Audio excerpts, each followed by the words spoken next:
Hey, Brandon here. Welcome to Transform Your Workplace. This episode is sponsored by Personal Revolution Podcast. Have you been stuck inside wondering how to take charge of your life? Is there something you want to do but haven't been able to do it yet? I know for me, I've been wanting to write a book forever. This would be the opportune time.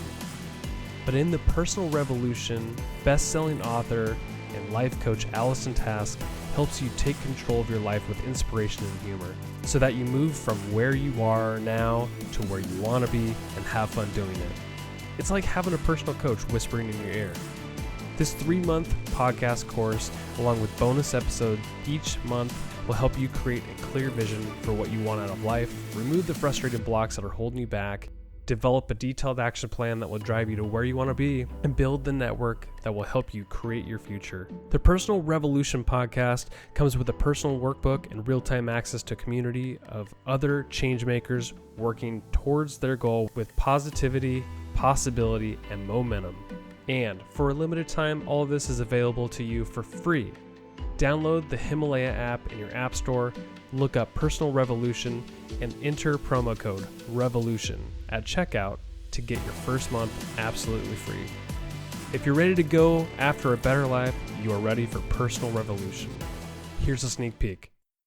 Hi, my name is Allison Task, and I am the host of Personal Revolution. Are you ready to be happy and do that thing you always wanted to do? Well, I am thrilled to announce that I have now made available for free the Personal Revolution podcast course. This course is based on my best-selling book, and it is now yours for free wherever you like to listen to podcasts. It includes 10 original episodes with plenty of never-released-before content, and then it includes a premium version for $4.99 a month. You will get a customized workbook, you'll get access to a private community on Himalaya, and you'll have just-in-time audio drop-ins from me again in the community on Himalaya. Just go to Himalaya.com, look up Personal Revolution, and type in Revolution to get your first month for free. I'll look forward to seeing you in the community.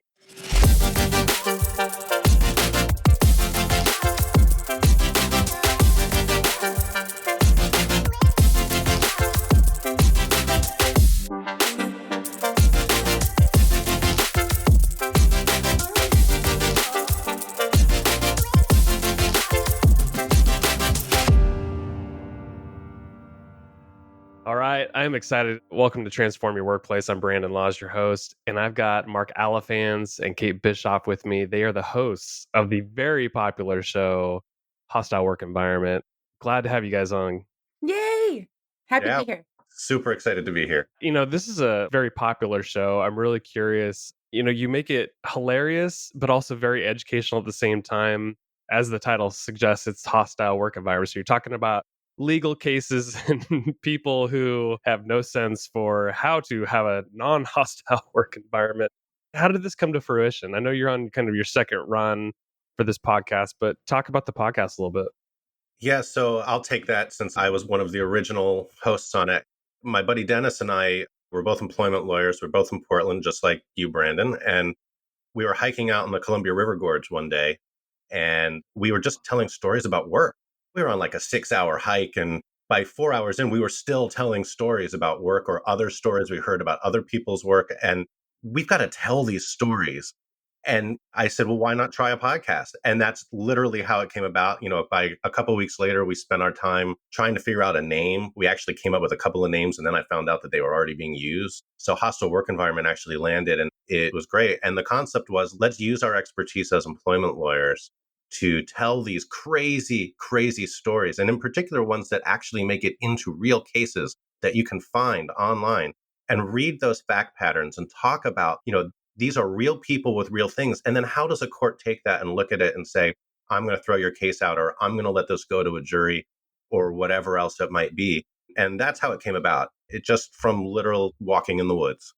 And you're not joking when you say they're crazy stories. And I want to preface this for listeners today. We may have some swear words, and I'll definitely mark it as explicit just in case. Some of these cases, in terms of the context of the cases, the swear words need to happen. So it might be actual verbatim quotes from the case. So I just wanted to put that little disclaimer out there, because you're not joking when you say that these are real cases that are insane. I think this one's pretty clean. I don't think I have any 4-letter words that come out of this one. But it's still illicit behavior, though. Oh, absolutely.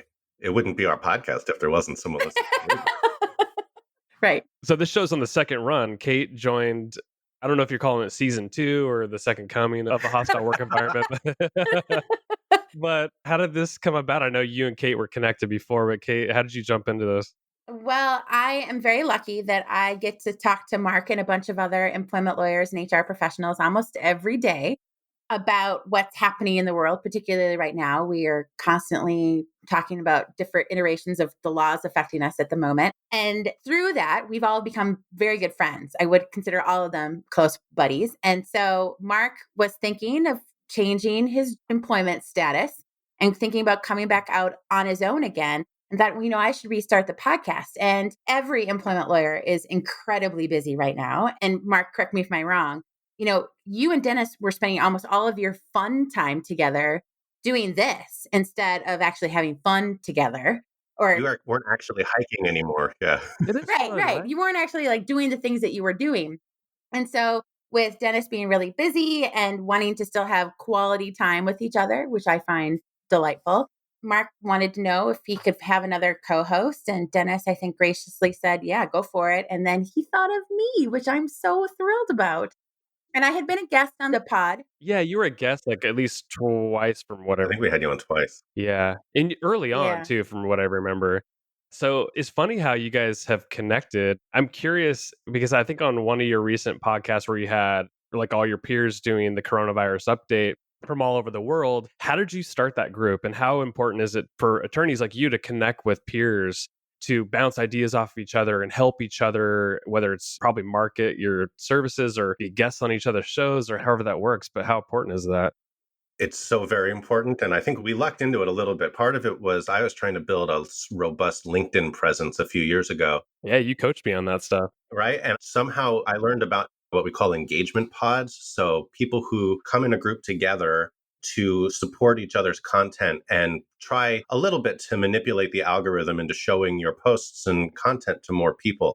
And that's really how we came about. And so I asked a couple of friends who asked a couple of friends, and we grew to a group of 7. We've had a couple of people who have flitted in and out of that group over the years, but there's a core group of 7 who have been pretty consistent now for a few years. And it's turned into so much more than that. Like the LinkedIn gaming part of it. I mean, yeah, we still talk about like, all right, we posted, let's all go and support each other's posts. But really, in the end, it's more about keeping each other sane, doing gut checks. I mean, I'd pick up my phone, except I don't want to shake my desk and make a lot of noise. But like while we're sitting here, there are WhatsApp texts coming in right now from the others in the group.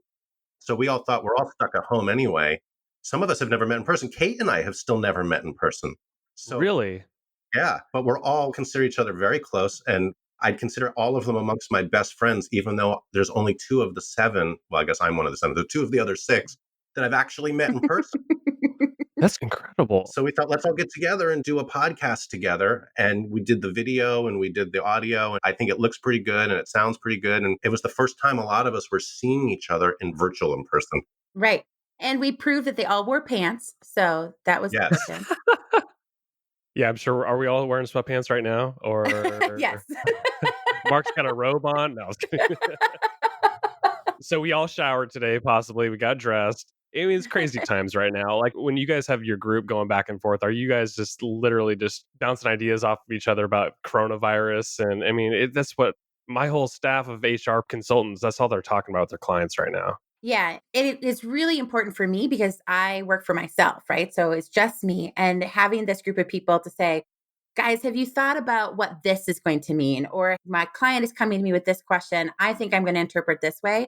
It has been a godsend, particularly when the laws are coming at us fast and furious and we're trying to wade through and try to give practical, good advice to our clients. And so that's why it's been really helpful to me.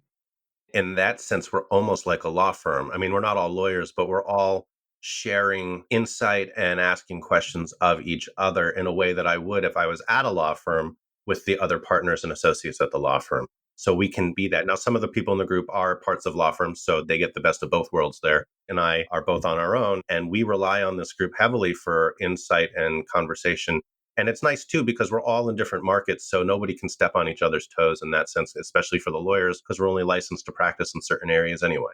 Will you let me get sentimental for a second, Mark? A couple of months ago, you wrote a post on LinkedIn. I had no idea what was going on with you professionally, but you wrote a post that said, hey, look, my current employer is laying us off and your whole staff's basically gone. I don't know if they outsourced it or whatnot. I don't know the details of it, but you didn't make it about yourself. You made it about, I need to find these people some jobs. And you went to your network, you used your position for good. And I don't see a lot of people do that where they have a lot of influence. They have a huge network. Like you literally built up your LinkedIn network. You do that for yourself, but you used your network at that time, but it was just probably hard for you personally for other people and got them jobs.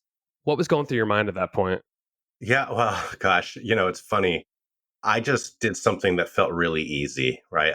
I'm not afraid to be a little bit vulnerable on LinkedIn and talk about what's really going in my life. And I've had some people come to me and say, like, you shouldn't do that. And I'm like, I appreciate it. I appreciate you saying that. And again, I want to be who I am. So I wasn't afraid to come out and say, you know what, my team and I, we all got outsourced. We all lost our jobs. In the end, it happens to people and it doesn't have to be a reflection on us or the work that we were doing. It's a business decision. I get it. That's fine. And there's no reason to be angry or bitter or upset about it. But in the end, I was mostly upset because I had a team of 3 people who all lost their jobs with me. And I wanted to see if I could help them. And how easy is it? It took me 5 minutes to write that post and say, here are the names of my team members. The reaction has been wonderful, a little bit more focused on me than I would have liked, right? I feel a little uncomfortable. It's like, oh my God, you're such an example of great leadership and being a good It boss. is. Fair enough, I'll take it. But pay attention to the people I was talking about because they're the real workers. They're the ones who actually do this stuff. And I'm just a leader. I'm helping them reach their potential in their jobs. The reaction was unbelievable. I got, almost 250,000 views on LinkedIn from that post. And one of the 3 directly got a job because of that post. That was the most gratifying part of it for me. So Right now, we're in the midst of this coronavirus stuff. And I imagine that both of you, as attorneys and consultants, you're probably dealing with a lot of furlough situations and layoffs and what can I do? What can I not do? And I'm just curious, from a leadership standpoint, I don't know if you're coaching your clients on what they should be doing to influence other people. I'm just curious if you have any advice out there for people on what's a good way to show up and lead. This trying times right now and people are scared and people are getting laid off and stuff. I'm curious what your sentiment is right now. So for me, the first thing that I'm telling my clients is remember that your people are people, that they're scared, that they need you to explain more than what you may normally do, that you might have to both have face-to-face conversations, hopefully at least 6 feet apart, but face-to-face conversations with people, as well as making sure they have emails, having phone calls with them, because over communication in this point in time is not a bad thing. And you can say that you don't know. You can say that we're in the midst of making plans, but we don't know what they're going to look like yet. We know that if we have to do furloughs, you may be one of them, but I want to let you know that there are safety nets like unemployment, that we're going to be Mm-hmm. continuing your healthcare benefits for a time. And so for my clients, it has been grueling. I don't know of any of my clients who are having really good sleep right now or that feel like they are doing the right thing all the time because it's so hard right now. And I only work with clients that have less than 5,000 employees. So I'm working with some really small people who are dealing with things that they've never dealt with before, like paid sick leave. What does that look like? Yeah. FMLA, what does that look like? And so there's a big group of employment lawyers out there right now who are trying to share as much information as we can as we gather more of it. So we've been having a lot more webinars for clients and others to come in and listen to. So we've been trying to give that kind of information to give some sort of comfort. I hope that we're able to do that. I hope that we are actually giving the kind of leadership we hope our clients are doing as well. I love that. Wanted to make a quick joke here. So, Mark, in the first run of the hostile work environment, you always call out one particular state. Not ever listening to your podcast. I don't know if you ever got a download in the state. What was the state? that was Wyoming. Wyoming. Yeah, and that's really funny. Now that we're back, I think the stats and how you track them all have all changed. So it's really hard for me to track by episode right now where our downloads or listens are coming from. But even I think when we restarted, one of our Wyoming listeners reached out. It's like, Wyoming's in the house. We are here and we are listening.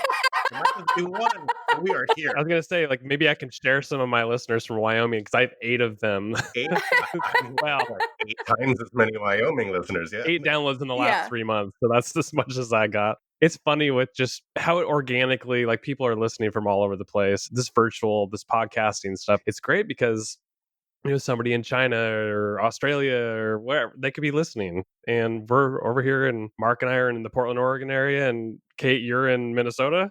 Yep. The great Yeah. state of Minnesota. Yes. That's amazing. So, real quick before we dive, you have a case for us, so we're going to dive into that soon. What is the most insane case that you've ever discussed on your podcast? I know you've discussed quite a bit of crazy ones. I'll field that since I think I have a little more of the breadth of the history of it. There's one situation, it wasn't an actual case. It's one of my favorite episodes. I think it was episode 22 or 27, somewhere back in there. I think the title of it was, I hate to break it to you, but I think you might be an anti-Semite. That was the name of that episode. We always name our episodes after a quote from one of us during the episode. And That's smart. I was kind of crawling through Reddit and found in the r/legal or HR advice subreddits a conversation or a question from someone who had been experiencing what they felt was discrimination at work. At the same time, in a different subthread, I found this days later, in the same subreddit, the boss was also posting about an employee who was taking advantage of a situation. And I was like, wow, they're both in Alabama. How weird is that? And then I'm like, it's the same people. And so you got both perspectives kind of coming through in separate subreddits, and then they start talking to each other. And it ends up being this really fantastic look at how two people think they're in the right, which we often hear in employment law and HR. You've got a decision maker who's just like, this employee is not performing, this employee is not fitting in, and uses language like that. And then you have the employee who's just like, I don't feel like I fit in, and they're making me do things that other people don't do, or they're not listening to the things I've asked them not to do. And it was fascinating to hear people, especially on the employer side of it, saying, at first, because this employer wasn't giving all of the information, you're fine, the employee is a terrible employee, blah, blah, blah. But then people started probing and asking questions. Wow. And it became clear over time that there was a problem here, and it was a religious discrimination problem. So mashing these two things together, and that one took me hours and hours to prep in terms of how I presented the information. One of my favorite episodes, one of the best case studies that you can That's have. great. Because you have both sides and you have their unfiltered input without knowing that the other one's also out there doing it. And not Yeah. through the lens of a judge. Yeah. Right. Yeah. You guys do such a great job of just thoroughly prepping for your episodes. I mean, if you went through hours and hours of subreddits. That was a real outlier. Okay, that's good. Usually it's going to be like what we're doing today. I found a case yesterday, and because I had a little time, I typed up a little sheet, but Good. Usually it's pretty off the cuff. Okay, let's go through it. I'm excited. And this is probably where my value drops dramatically as a host. I'm not an attorney. These two are. So I'll put some banter in there every once in a while, but I want to let you two do your thing. And this is what people can expect on your show, by the way. So listeners, if you like what you hear, you got to go check out the Hostile Work Environment. We'll put a link in the show notes. Appreciate that. All right. I've got a really cool case. It's a case out of Michigan from a few years ago. So we're going to pick on Michigan a little bit today. I call this the case of the Bloomin' Onion. That's a good name. That's a good name. All right. So I'm just going to kind of go through the facts here first, and feel free to jump in. That was like a cannabis name, by the way. Oh, man, we're going to get there. Oh, did I just spoil it? No. So great. That's so great. All right. So this case is the story of someone named Bobby, girl Bobby. She started working in the restaurant industry all the way back in 1984. So she'd been around for a while. In 1996, she started working at the Flint, Michigan location of Outback Steakhouse. Over time there, she worked as a server, a bartender, a bar rep. She did ordering and end-of-month supply counts. And by all accounts, she was a really great employee. She received a certificate for the top performing bar team, which is, I think, probably very different for an Outback Steakhouse than it is for a group of lawyers. Yeah. And have you looked at the drink menu at an Outback? I mean, it's extensive. So if It's you so know how to There's a make lot that, yeah. Just give me a beer, for the love of God.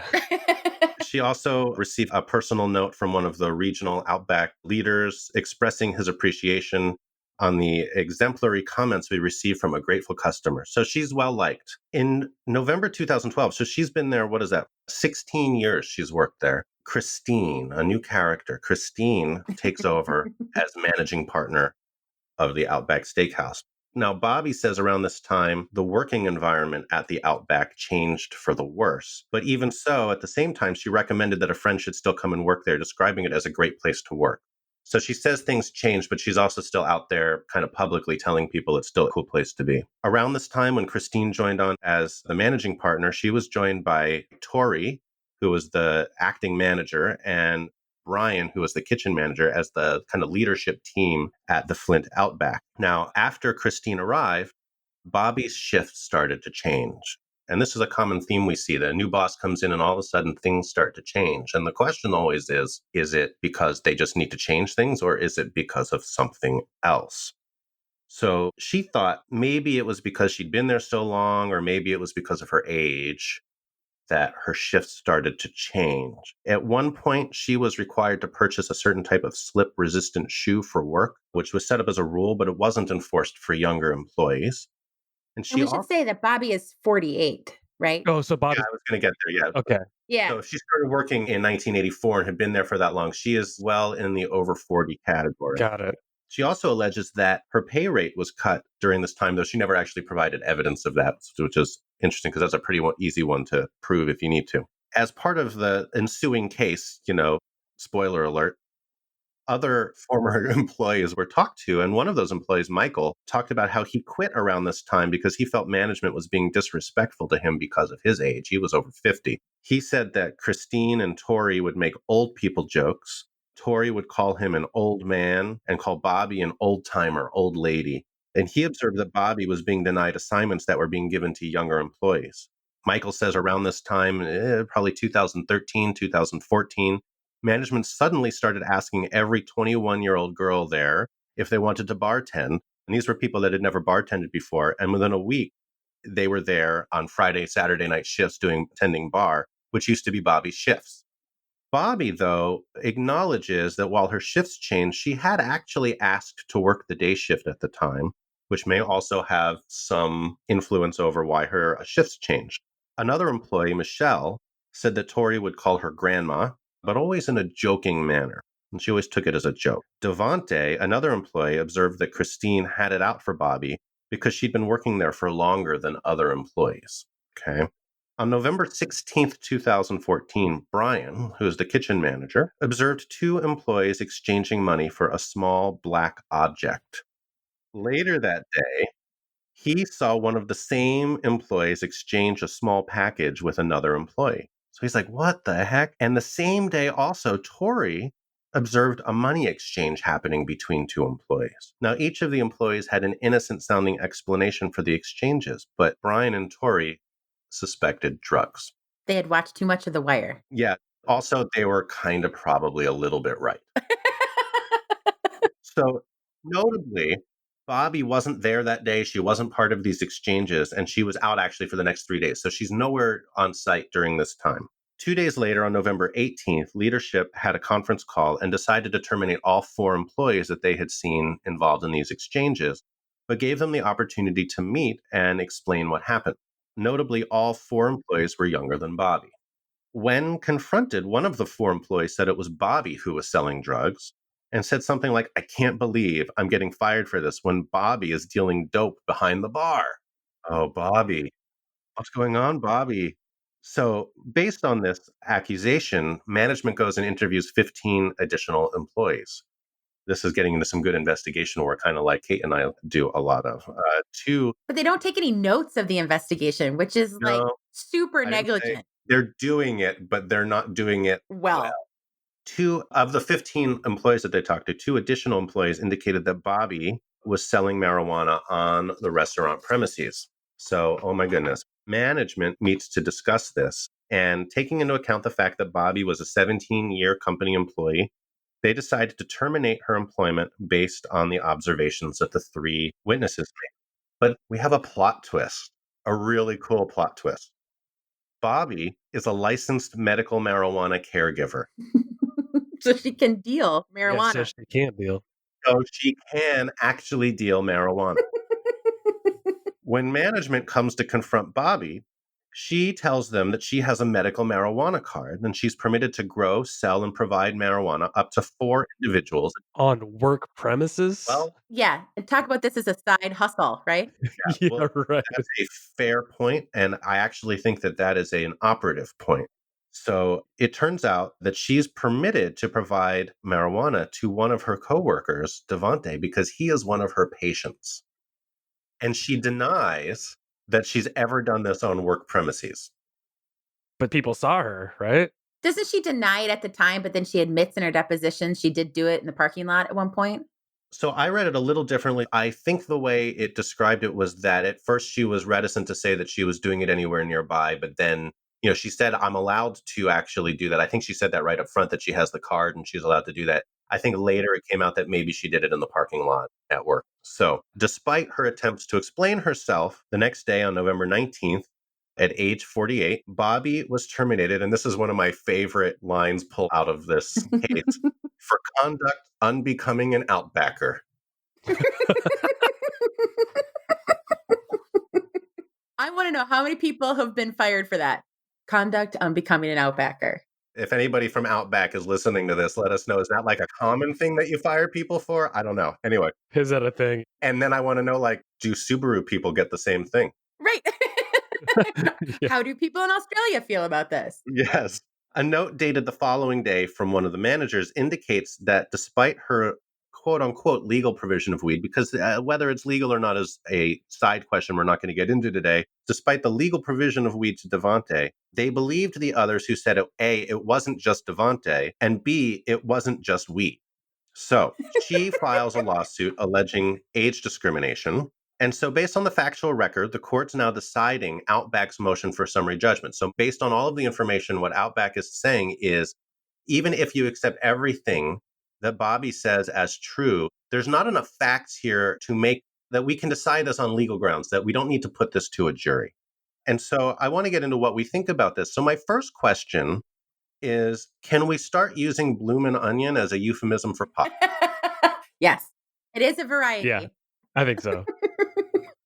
All right. So for real, she actually brings 2 claims. One's for age discrimination, one's for defamation. We're not going to get into defamation today, but let's talk about the age discrimination claims. So, Kate, what would be, I guess there's 2 different ways, 2 different types of evidence you can have to try to prove a claim of discrimination like this. So direct evidence and circumstantial evidence. And Yeah. Bobby tries to argue both. So let's start with direct. Direct is far less common. And when there is direct, it makes the decision making much easier from a legal perspective. So do you see significant evidence based on that facts that I've given you that there's direct evidence of discrimination here?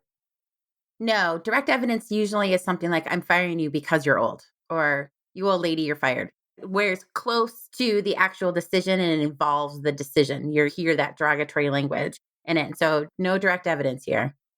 Right. And that's exactly what the court says. As she tries to say that there's these comments and there's these other things that are going on, but none of them are specific to her termination. And they're all pretty remote in time. And there's not enough direct information there to lead that any of this had anything to do with her age.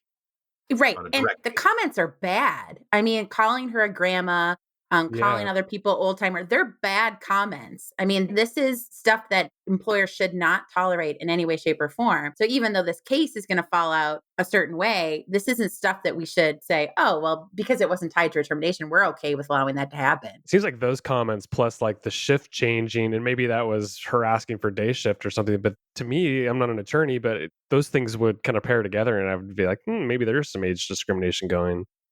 Well, that's where we get into the next question, I think, which is what about evidence of indirect or circumstantial evidence of age discrimination?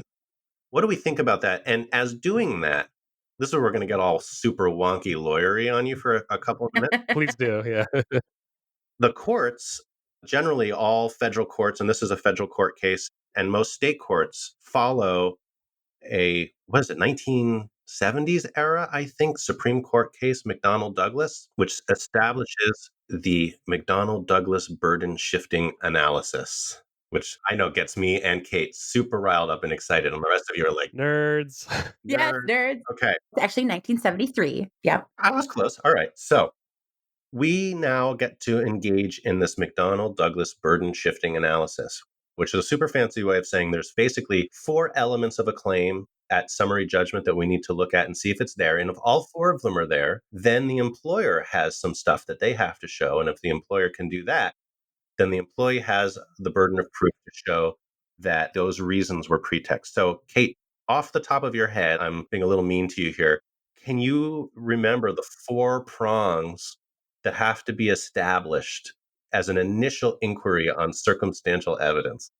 No, because I always look it up because it's always different. Yeah, They've it's always a used little different different. language in it's different in every case. So I always have to look So, it all up right, for the jurisdiction. the first thing we have to ask is related to the claim that's being brought, is the person who brought the claim in a protected class? Okay, And so here, Bobby definitely is. She's over right? 40. Because she's over 40 and federal law, says if you're over 40, you're protected from age discrimination. Okay. Was she qualified for her position? Yes, she had been doing Yeah. it for a long period of time. This is one that's almost never litigated because if the person was in the position, they're presumably theoretically qualified for the position. Yeah, then the hiring manager being competent. Right. Yeah. When we see this one being challenged, it's more when it's a reduction in force or we've reorganized things or the position itself has changed. When those kinds of Right. Who's situations more or happen. less qualified for a position. Yeah. All right. Was there an adverse action? Yes, she lost her job. Absolutely, right? And the last one's where usually the analysis gets to, because if you don't have those first 3, they're probably, not bringing the claim because they have a decent enough lawyer to have said, don't bother. Okay. Were similarly situated younger employees treated differently? Seems like it. Now, I would say, just in the spirit of keeping this not from going on all day, because we could talk about it all day, I would say there's a real problem with that prong because there were 4 other people who were actually caught doing the drugs exchanges on the property, and Didn't all lose their of them were jobs. younger, and they all lost their jobs. Oh, they all lost their jobs. Okay. Yes, they all lost their jobs. So she is trying to say here that she was somehow treated differently. But what's interesting in the case is that neither of the parties dispute that prong. So they just let it go because they're going to have the same conversation when they get to the next prongs. All right. So once those first 4 prongs are established, it's then the duty of the burden shifts. This is the burden shifting. The burden then shifts to the employer to give a legitimate, non-discriminatory reason for taking the action. Well, Right. does They only Outback have to give it. They don't have to right? prove They it. don't have to So they prove it. can be wrong, but they only have to give the reason. Super easy burden to meet in almost every case. And so what is Outback's legitimate, non-discriminatory reason here? Because they believed all the other people who said that Bobby was selling weed or doing dope or that kind of stuff on premises. Isn't that legal? Well, they can still say we don't want it on our premises, and they didn't necessarily know that she was only doing weed. Right. There was allegations that she was selling dope. Doing other stuff, yeah. Regardless, they gave their reason, and it's a good enough reason. So then the burden shifts back. And now the plaintiff, Bobby in this case, has to prove that the reason that Outback gave was a pretext for illegal discrimination. Okay, so what facts do you think that Bobby can put forth to say that this was pretextual? She gives all of those comments of the Right? grandma, all that kind of stuff is like, look at, she already has this animus towards me. So of course Right, they it have must have bias. but for. Yeah. And because this is age discrimination, it has to be but for. It can't be just a motivating factor. She has to prove that it's actual age Right? that drove that decision. So in the end, and again, I'm trying to keep an eye and be mindful of the time here, right? And this is a quote that actually comes out of federal case law. As long as an employer has an honest belief in its proffered non-discriminatory reason for discharging an employee, the employee cannot establish the reason was pretextual simply because it was ultimately shown to be incorrect. Now, in this case, I'm not sure it was incorrect anyway, but she's trying to say, well, it was wrong because I was allowed to do that. And I wasn't doing these other things. But if Outback believed honestly that those were things that she was doing, they are well within their rights to terminate her employment. So in the end, the court here says summary judgment granted in favor of Outback. Bobby, your claim is dismissed. That's what I would have guessed, yeah. Yeah. And is that where Judge Kate would come out on this? I think so. I don't think I would have spent as much time in this particular case going through the comments into the detail that it did. I think the court went a little further into analysis than it necessarily needed to, and perhaps might have created some law that defendants are going to be able to look at and say, look at all these bad grandma comments, and that wasn't good enough. And so I think this case doesn't necessarily help employees by any stretch of the imagination, because No, I think it in does. some circumstances that when you have grandma and old timer and stuff, that is pretty good evidence of bias. But the court could have said, look, you admit in your deposition that you sold marijuana on company premises. That is a pretty dang good reason for terminating you. And so, And they I don't honestly think believed that, they honestly yeah, believed it was true. right. So, guys, Mark, Kate, what's the lesson for employers and HR people out of this case in particular, and really all the cases you guys talk about? Like, what are the lessons to be learned from something like this? Because I think we can all get something from it about what we should be doing or what we shouldn't be doing. What are your thoughts? Well, I mean, I think there's tons here.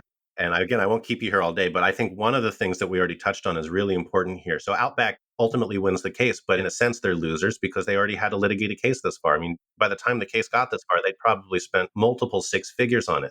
So there's probably lots of things they could have done internally to have tried to manage this a little bit better, have better communication with their employees. I also would have done a much, much better job of documenting the investigation around it because then That was clear to me too as a non-attorney. right. Much clearer ability to actually put facts in front of Bobby's lawyer, for example, and say, you don't want to bring this case. They get their demand letter. They probably also had lots of opportunity to resolve this case earlier. Now, who knows how much money Bobby was asking for? But, as somebody who has managed significant litigation portfolios, this is a case I'm trying to settle, right, for peanuts early on. And I don't know, Nobody wins in this case because everybody loses. Outback probably the PR hit hundreds of thousands of dollars. I mean, Bobby loses money to attorneys. Like the attorneys win, really. Yeah, attorneys win in a lot of these cases all the time. Yeah. Part of the reason why I don't litigate anymore. I love you guys. Yeah. I don't know if there's any other lessons you would draw out of that, Kate. In the end, it's litigation's expensive. Try not to let yourself get here. Document, communicate better. There's a lot of things Outback did right here, but there's a lot of things they did wrong also. Right. They had a good set of investigative notes they could have produced to Bobby's lawyer saying, look at this is what everybody told us. There would have been this would have shortcutted a lot sooner. It may have gone to mediation or a settlement conference, stuff like that. And they would never have had to brief this because the briefing itself is 25 grand easy. So this should have resolved much sooner, but it makes for a great case. Yeah. These are the kind of cases you guys discuss on your podcast. So, listeners, definitely go check out the podcast, Hostile Work Environment. Kate and Mark are constantly talking about interesting cases like this, and they'll tell you what you should and should not do at the end of each case. Guys, thanks for coming on. Where could people learn more about what you're up to? And, the podcast is an obvious one, but you guys are each up to your own things. You have your own practices. So, Mark, maybe you mention it first, and Kate, go next. Yeah. So on a personal level, I'm just getting started launching my own firm. We talked about my layoff earlier. I'm about to do exactly what Kate's doing. So Alifan's Law is about to get launched. By the time this airs, I'm hoping maybe there will be something at alifanslaw.com. And for the podcast, a couple of requests. We're hoping to have maybe a website that I think would be hwepodcast.com. I'm hoping that will be live by the time this airs. We also have a part of the podcast where we ask listeners to submit their crazy stories. And it's always like pulling teeth to get people to do that because a lot of people are a little shy about sharing their own workplace stories. So we promise anonymity. Feel free to change names and some facts to make it sound less identifiable. But you can send us an email at hwepodcast@gmail.com and give us your stories or questions or comments that you want to employment attorneys to try to answer. And we're always looking for listener interaction. And if you have great stories, send them to us to hwepodcast@gmail. So, Kate, how can the people reach you and find you? So I practice on my own. My law firm is Thrive Law Consulting, Thrive Law and Consulting, but my website is Thrive Law Consulting, all one word.com. And I'm on the Twitters and LinkedIn, so you can find me there. And I'm super excited that you all will be listening to our podcast or watching our YouTube channel. So you can actually see my face when Mark reads these facts. And I'm like, oh my God. But know that when we are recording them, I have not left my house so that all the face touching is okay. Yeah. It's Corona safe. Yeah, it's Corona safe. Mark, Kate, thank you guys for coming on. This has been a blast. I know people are going to get a lot of value from this. So You're welcome back anytime. I'd love to have you Thank guys back again. We appreciate that. All right, take care. This was fun.